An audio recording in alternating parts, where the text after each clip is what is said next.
Good morning, everyone. So, for today, we are about to discuss the expressions of Philippine contemporary arts. So, first, we will discuss the materials they use to make their arts. Artists need physical materials to work on. They are how the artists make their feelings or thoughts visible. So, pinaagi di ay sa mga materials na ilang gigamit, they can transform their ideas or experiences into something nga tangible to be received by the audience, viewer, or listener. So, as an artist, dapat najud kay mga materials nga gamiton para maka-create ka og art. Materials for visual design come in two forms. First is support and the medium. So what do you mean by support and medium? So when we say support, it may refer to primary material of which the work of art is made. So basically, support is the surface or the materials we use in which we create the art. So for example, in painting, so kung mag-paint ka, mag-need jud kag mga materials kung asa ka mag-paint.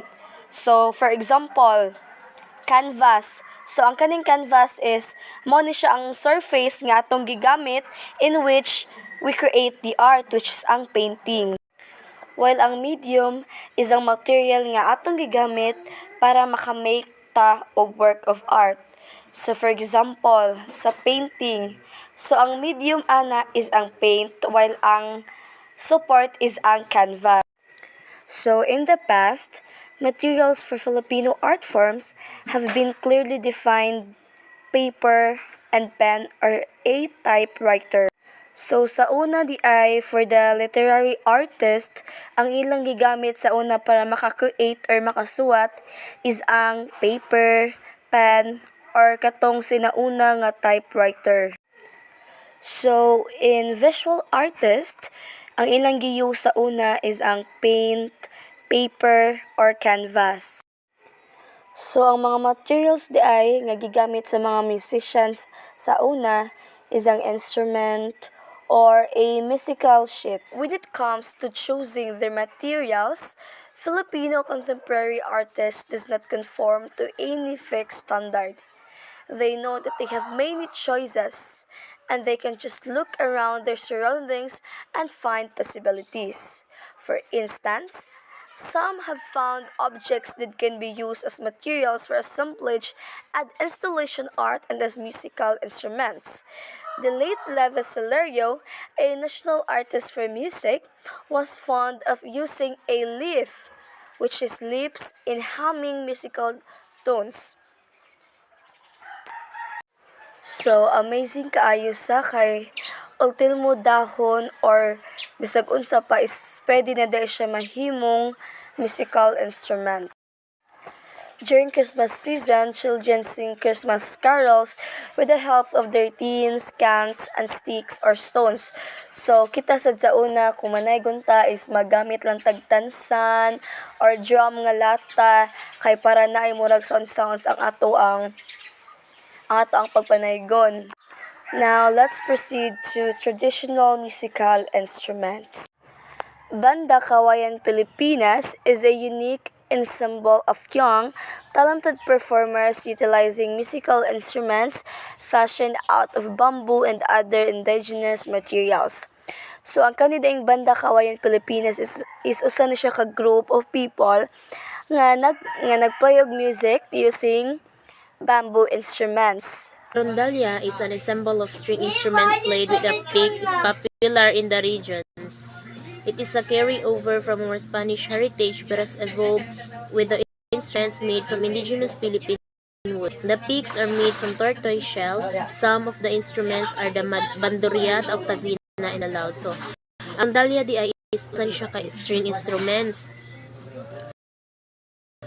na kuanin siya nato, namana ni siya nato sa mga Spanish pero nag-evolve ni siya nga instruments nga made na ni siya from. Some of the instruments are the bandurria, laud, and octavina.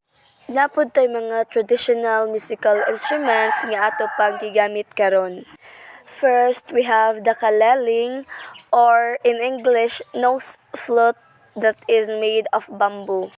We also have gangsa that is played in Cordillera region.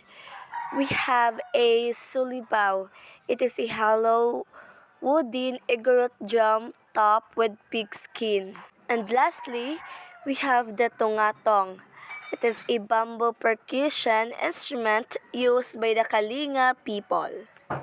In Mindanao, we have the kulintang and kutyapi. When you say kulintang, it is a set of gongs placed on a narrow supporting table played by the Maranao and Maguindanao people. The kutyapi is a two-string lute played by the Maguindanao people also. In performance, artist needs lights unless it is daytime and the performance is in outdoors. In the traditional theater, a stage light are used but alternative lighting effects are also being utilized now in traditional theater. There are curtains that can be drawn between scenes. So, ang mga materials di ay gagamit sa theater sa una is mga curtains and lightings. In traditional choreography, dancers wear soft shoes. Today, they can just wear any alternative footwear and even design the footwear themselves. In Quezon City, a youth group danced using the Bakya choreography by the mentors Tony Fabilia and Ed Elihar. Today, there is a crossover or hybridization of materials. So local and traditional ones have committed with contemporary art forms. So sa una pa, materials were restricted to standard mediums and tools that were mostly borrowed from the West. So sa una di ay is ang mga materials is gi-restrict siya or di siya pwede magamit. But now, whatever is available, tanan available na. Locally, suitable and applicable to the art form is the norm. Local traditional and alternative materials have combined, creating a new unique Filipino style. Our mixed media have become popular. Let's proceed to techniques. Technique in the creation of Dance arts can be technique defined is a in way two of ways. moving First, as one's the body process to or method express that an makes emotion or use a of the desired materials state on or hand. condition. And second, as the skill of the artist to execute his or her work and produce the effect he or she wants to achieve. So basically, when we say technique, is usa na siya ka ability or skill which an artist applied in a particular task. Different techniques in art forms. A writing technique is the way of writer arrange words and thoughts to create moods or atmosphere to evoke the feelings he or she want to express. So writing technique is not only a way a writer arrange words and thoughts to create mood or atmosphere.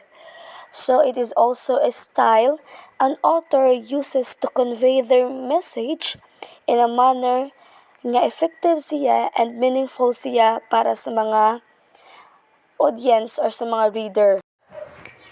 We also have musical technique. Musical technique is the way the musician handles his or her instrument to interpret a musical composition and to express the feeling he or she wants to evoke.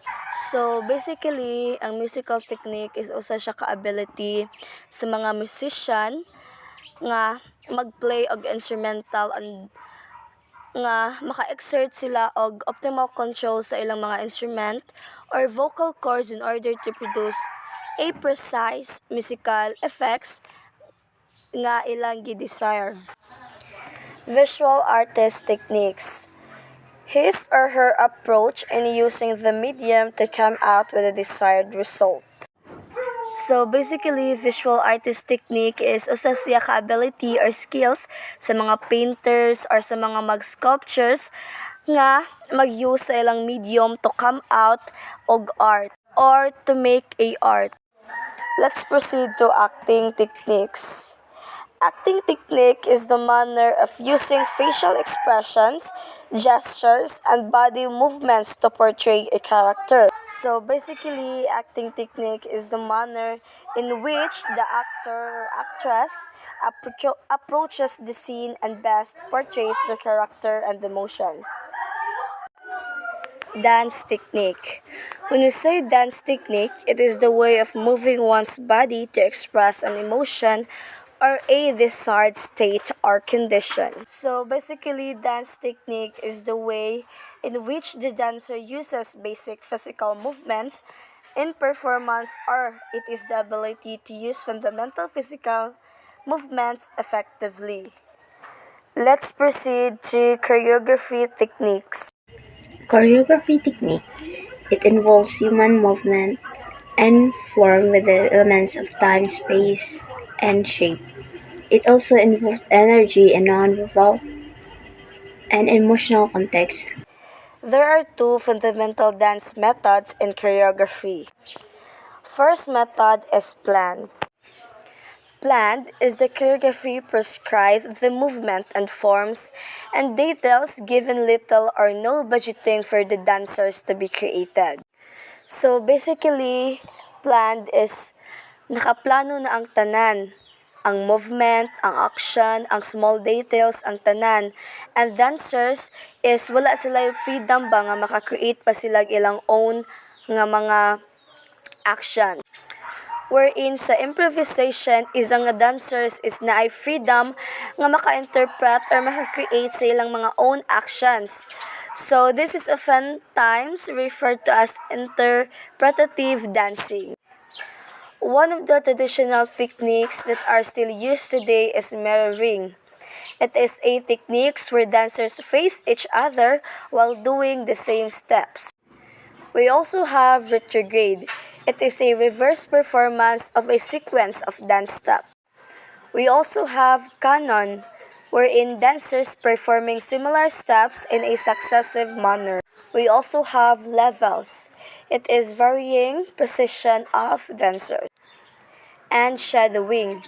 It is a technique where a dancer is standing behind the other while doing the same step. And lastly, we have unison. Unanimous performance of steps. Some noted Filipino choreography are national artist Lucrecia R. Orta of the Bayanihan Dance Company. We also have Leonor Orosa Gocuenco of Filipinescas Dance Company. We have Ramon Obusan of the Ramon Obusan Folkloric Group.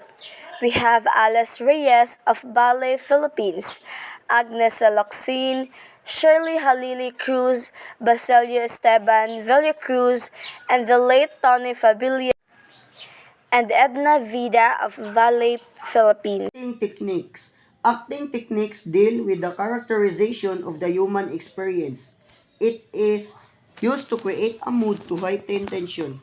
It involves the coordinators of facial expression, gesture, and speech to produce the emotion or feeling called for in the part. Actors must learn basic acting techniques to be convincing in portraying the characters to the audience. Some acting techniques are the following: learning the rhythm of one's lines, employing word stress, and giving and receiving cues. Other techniques are breathing life into the character and adding action to words to get the meaning across. Acting techniques deal with movement, pace, pause, silence, voice, eye contact, physical contact, contrast, positioning, and timing. Some examples of artists who are honored by their passion and their art are the national artist Daisy Avella and Fernando Poe Jr. We also have Tony Award winner Lea Salonga and international award winners Nora Honor and Gina Pareño. And theater, an actor's performance can also be attributed to the play's director and playwright. When we say playwright, it takes care of the lines that serve a vital role in a play. Additionally, acting is a part that requires a three-person compact in theater.